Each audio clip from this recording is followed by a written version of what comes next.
এভাবেই বাসাবাড়ি এবং বিভিন্ন ব্যবসা প্রতিষ্ঠানের ভেতরে পানি ঢুকছে।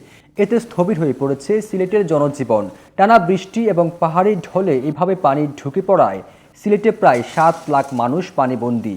এর মধ্যে সিলেট মহানগরের 21টি ওয়ার্ডে পানিবন্দী 1.5 লক্ষ মানুষ। প্লাবিত হচ্ছে নতুন নতুন এলাকা। থেমে থেমে বৃষ্টি এবং পাহাড়ি ঢলে জেলার সুরমা, কুশিয়ারা ও সারিগোয়াই নদীর পানি 6টি স্থানে বিপদসীমার উপর দিয়ে প্রবাহিত হচ্ছে। সিলেটের পানি উন্নয়ন বোর্ড বলছে, সুরমা নদীর পানি কানাইঘাট পয়েন্টে বিপদসীমার 91 সেন্টিমিটার, একই নদীর সিলেট পয়েন্টে বিপদসীমার 37 সেন্টিমিটার, কুশিয়ারা নদীর আমলশীত পয়েন্টে বিপদসীমার 46 সেন্টিমিটার, একই নদীর ফেঞ্চুগঞ্জ পয়েন্টে 92 এবং শেরপুর পয়েন্টে বিপদসীমার 12 সেন্টিমিটার উপর দিয়ে পানি প্রবাহিত হচ্ছে।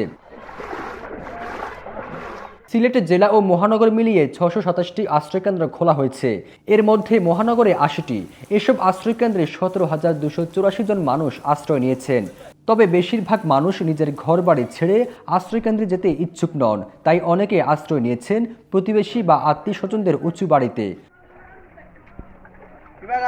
সিলেট নগরীর শাহজালাল, মেন্দিবাগ, শিবগঞ্জ, রায়নগর, সুবহানীঘাট, কালীঘাট, কামালগড়, মাসিমপুর, তালতলা, জামতলা, কাজের বাজার, মাদিনা মার্কেট, আখালিয়া, মেজরটিলা ও দক্ষিণ সুরমার লাউয়াই, বড়ইকান্দি, আলমপুর সহ বিভিন্ন এলাকায় বন্যার পানি মানুষের গলা পরিমাণ পর্যন্ত পৌঁছেছে। বাদ যায়নি তালতলা ফায়ার সার্ভিসের অফিসও।